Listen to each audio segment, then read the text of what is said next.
สบายดีและสวัสดีพ่อแม่พี่น้องฝั่งลาวฝั่งไทยและทางต่างประเทศมื้อนี้เสาร์ศุกร์ก็ว่างพอดีเลยก็ได้เข้ามาเบิ่งบ้านให้เอ้ยมีเนาะพี่น้องหลังจากที่ว่าบ่ได้มาเบิ่งประมาณ2 อาทิตย์แล้วมื้อนี้ก็สิมาเบิ่งว่าเพิ่นได้เฮ็ดงานคืบหน้าไปฮอดไสแล้วเอ้ยมีก็ยังบ่ทันมีเวลาข้ามมาเบิ่งอีกรอบนี้เนาะ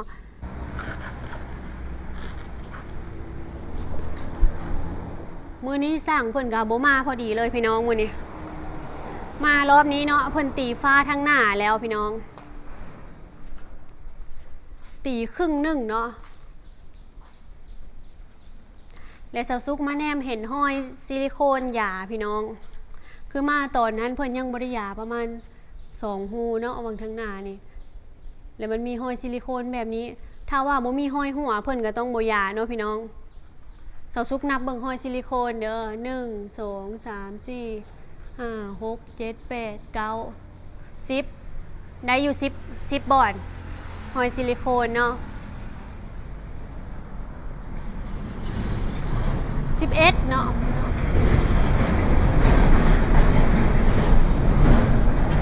ข้างนี้แหละบ่มีพี่น้องข้างนี้ชาวซุกจื้อได้นะข้างทางนี้แต่มันสิมีอยู่ว่างนี้ชาวซุกแนมเห็นแล้ววางนี้ยังบ่ทันได้ยาเนาะวางนี้เนาะหูใหญ่เลยพี่น้องเป็นหูยิงน็อตทันแล้วเนาะประมาณลมปลายเล็บนิ้วก้อยเสาซุกประมาณนี้เลยแล้วก็สิมาเบิ่งคิดว่าเพิ่นใส่สายไฟแล้วยังบ่ทันได้ใส่เนาะมื้อนั้นน่ะพอดีแม่ว่าเข้ามาพอหัวหน้าสร้างเพิ่นพอดีเพิ่นซื้อสายไฟมาพี่น้องเพิ่นเอาไว้อยู่ห้องน้อยทั้งลุ่มพุ่นแม่ว่าว้าวเนาะเสาซุกยังบ่ทันได้ไปส่องเบิ่งสายไฟให้เอ้ยมีเลยแล้วก็ห้องในนี่เพิ่นตีฟ้าแล้วพี่น้องห้องนอนเนาะบ่ได้มาเบิ่งเกือบ2 อาทิตย์มารอบนี้เพิ่นตีฟ้าแล้วห้องนอนคือแนมบ่เห็นเบิ่งแถวนี้ห้อยยาเนาะถ้าว่ามีหั่นนะเสาซุกมาเบิ่งรอบนั้นก็เห็นห้อยเพิ่นหัวเพิ่นยังบ่ทันได้ยาเบิดพี่น้อง FC คิดว่าความผิดพลาดในการยิงลอนสเปนแผ่นเมทัลซีดนี่ความผิดพลาดพี่น้อง FC ให้ความผิดพลาดสุดๆในบ้านประมาณนี้จักหู้พี่น้องจึงเอิ้นว่าความผิดพลาดเสาซุกนับเบิ่งห้อยซิลิโคนทั้งน้องค่ะประมาณ10 ห้อยเนาะ10 ห้อยแล้ว11ว่างอันที่ยังพันยาว่างทางขึ้นนั้นเนาะแล้วเสาซุกมาแนมเห็นห้อยนี้พอดีเป็นห้อยที่12พี่น้องห้อยนี้ยังพันได้ยาแนมเข้าไปแล้วนี่เห็นเลยเนาะเข้าไปเบิ่งทางในบ่ได้แล้วพอดีแนมเข้าไปเห็นเลยแล้วก็12ตัวนั้น13ห้อยซิลิโคนตัวนี้เนาะ13เนาะแล้วก็14มองนี้พี่น้องใกล้ๆล่องเลย14มันเป็นคือ2 หูแบบเพิ่นสิยิง2 แผ่นนี้จับกันบ่หรือว่าจังใด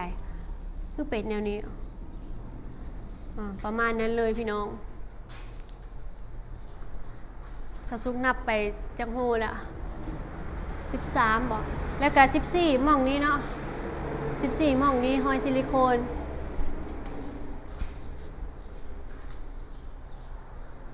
มาเบิ่งทางตัวเฮือนครัวพี่น้องมาตอนนั้นนะเพิ่นยังบ่ทันเอาขึ้นข้างนี้เนาะมารอบนี้เพิ่นเอาขึ้นแล้วแต่เพิ่นยังบ่ทันได้ใส่ปานลมทางกลางนี่สาวสุเห็นหอยแล้วนี่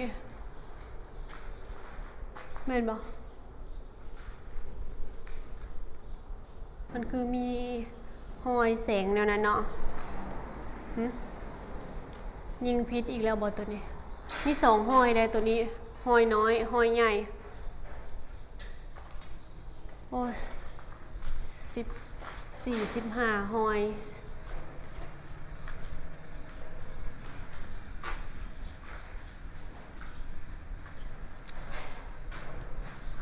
ประมาณสำนั้นเลยที่เสาซุกถ่ายให้พี่น้อง FC เบิ่ง ประมาณ3นี้นี่มันอยู่ในระหว่างความผิดพลาดบอกพี่น้อง ในการยิงน็อตหรือว่ามันหลายหูเกินไป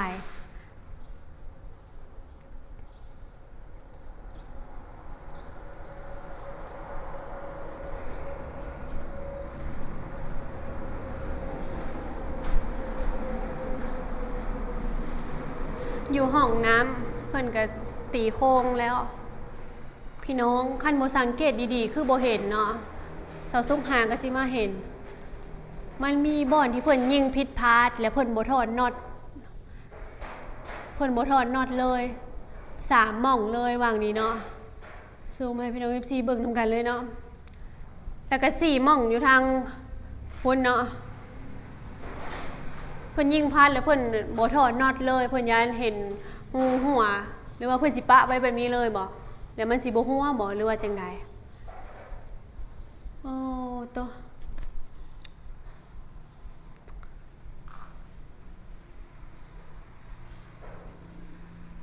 เพิ่นยิงผิดพลาดนี่เป็นน้ำเพิ่นตีโค้งเล็กพิษแล้วเพิ่นกะระยะห่างยิงลงมาแต่เทิงบ่ทึกบ่พี่น้องหรือว่าจังไดมันเลยเกิดความผิดพลาดหลายปานนี้โอ้โตโอ้โหแนวสิว่าเลยให้มีเบิ่งตามคลิปที่สาวซุกไทยลงเลยเนาะแล้วก็ห้อยฝาที่ว่าแตกแล้วนี่พี่น้องมือนั้นเนาะสั่งเพิ่นว่าอันนี้นะบ่ต้องห่วงเพิ่นว่าเนาะพี่น้อง FC ก็ทักท้วงกันเข้ามาหลายอยู่ว่ามันคือแตกแบบนี้เพิ่นว่ายังสิลงสกิมโค้ดแล้วก็ยังสิคัดยังสิทาสีแล้วก็สิบ่เห็นแล้วห้อยแบบนี้เพิ่นว่าประมาณนี้ส่วนนี้นะพี่น้องมายืนมองนี้แนมไปมองนี้คือเห็นห้อยหัวอยู่นี่มันเป็นร่องของมันบ่เบิ่งนี่สาวซุกมันยืนส่องอยู่มองนี้ไปพัดเห็นมีห้อยอยู่มองนี้เนาะพี่น้อง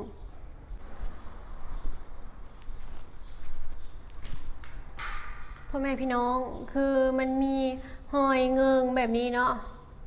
ผลสิบ่พระเข้าบ่บางบ่อนมันเงิงแห้งเนาะมันบ่เข้าล้องสาวซุกสิพามาเบิ่งห้องนี้เนาะพี่น้อง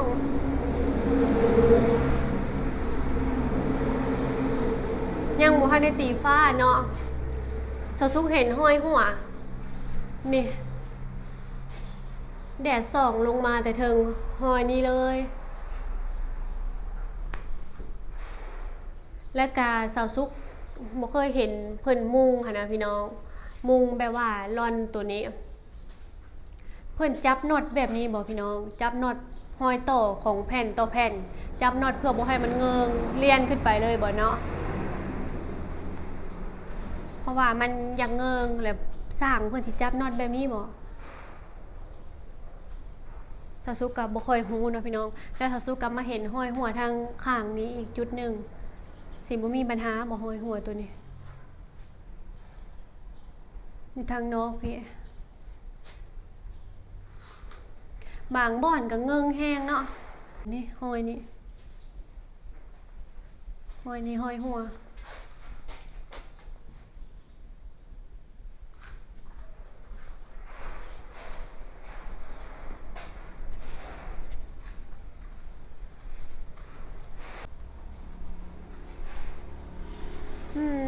ก็ยังเป็นห่วงบ่อนห้อยที่มันบ่เข้าร่องนี่แหละเนาะพี่น้องแนมมานี่สิเห็นซัดเลยแผ่นนี่บ่เข้าร่องหรือว่าเพิ่นสิมาจับน็อตขึ้นตามห้อยต่อแผ่นต่อแผ่นอีกบ่ตัวนี้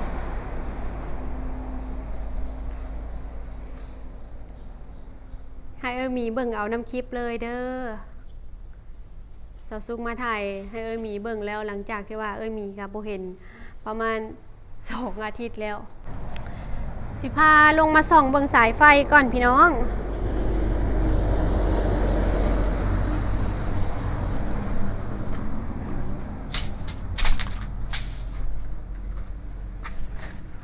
เพิ่นล็อกเข้าบ่ได้บ่เห็นซะ แล้วบ่เห็นเนาะพี่น้องเห็นแต่ศาสตร์เพิ่นพกไว้ถ้าว่าถึงมือสั่งเพิ่นมาเพิ่นน่าสิไขเข้าไปเบิ่งได้อยู่พี่น้องบ่เห็นซ้ำสายไฟเพิ่นโกแล้วศาสตร์ปกไว้แล้วมาเบิ่งทางด้านนอกบัดนี้พี่น้องเพิ่นจับขอบบัวประตูแล้วเนาะหน้าต่างเนาะจับขอบบัวหน้าต่าง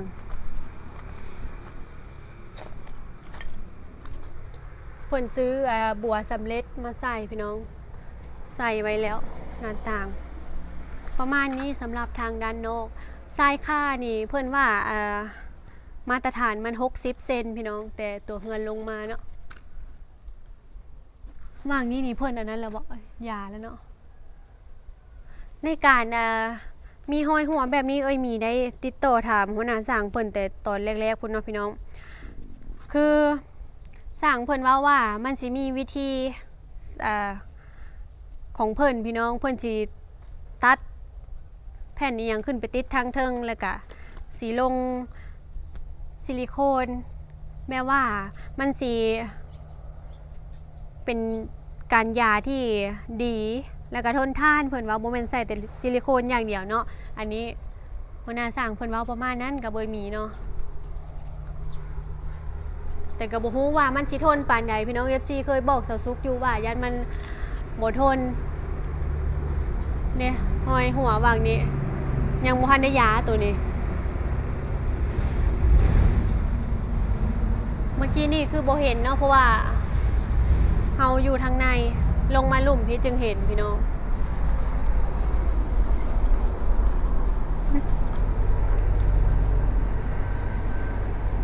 อันนี้คือเพิ่นใส่อัน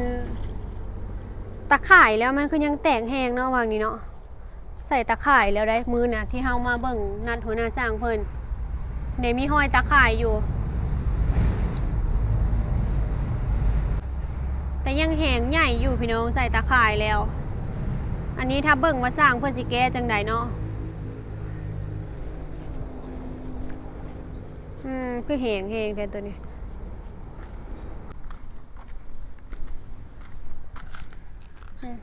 น่าจะเป็นน็อตเพิ่นยิงหลังคาเนาะพี่น้อง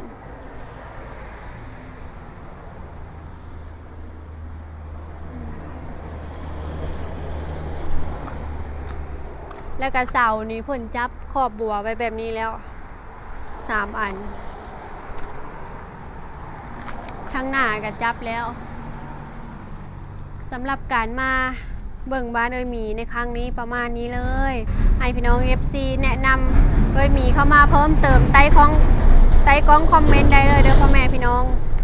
เป็นห่วงสุดก็คือหลังคาเนาะกับสายไฟหลังจากที่ว่าเฮาเห็นข่าวมาหลายย่านที่สุดก็คือไฟฟ้าลัดวงจรบ่ว่าเฮือนไผเนาะต้องได้ระวังที่สุดต้องเบิ่งสายฟืนสายไฟลุ้นที่มันดีๆเนาะพี่น้อง FC ที่ว่าเพิ่นเป็นสร้างไฟฟ้าโดยตรงเพิ่นก็ทักเข้ามาบอกอยากให้เบิ่งสายไฟเด้อเพิ่นว่าเพิ่นก็เป็นสร้างผู้หนึ่งอยากให้ใส่สายไฟแบบรุ่นที่รับประกันสายไฟหลายก็บ่เกิดการลัดวงจรอีหยังนะพี่น้องอันนี้ก็ต่อไปเนาะเฮาก็ยังบ่ฮู้ว่าเฮาสิได้ใช้หยังหลายแต่ก็อยากใส่ตัวที่มันแบบรับประกันความร้อนเนาะแม้ว่าบางเทื่อเฮาใช้เครื่องไฟฟ้า 3-4 อย่าง 4-5 อย่างเอาตัวที่มันอันนั้นเลยของดีมาตรฐานเลยเนาะอันนี้สั่งเพิ่นก็รับประกันให้อยู่เพิ่นว่าสิเอารุ่นดีให้สายไฟนะแต่เฮายังบ่เห็นตัวนะสำหรับสวิตช์ไฟหรือว่าอันเปิดไฟนะพี่น้องแล้วก็อีหยังมีเพิ่นซื้อไว้แล้วอันนั้นเป็นของเฮาสำหรับสายไฟและเป็นของหัวหน้าสร้างเพิ่นรับผิดชอบเพิ่นซื้อให้สายไฟมาแล่นลงแล้วก็อันครอบไฟ